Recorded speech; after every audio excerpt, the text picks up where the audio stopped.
fix Snapchat quality on Android on Snapchat. Today guys, I will show you how to fix this problem. Just follow this video until the end.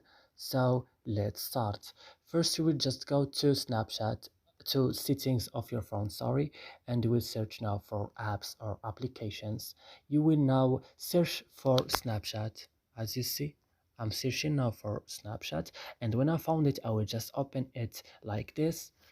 And when it's happening now, just go to storage, and on storage go to the last one here, click data and click OK, and then you will back and click force stop and click OK, and you will go to Play Store and click update Snapchat again. And that's it. I hope this video is useful for you. Do not forget to like and subscribe in our channel, and see you in another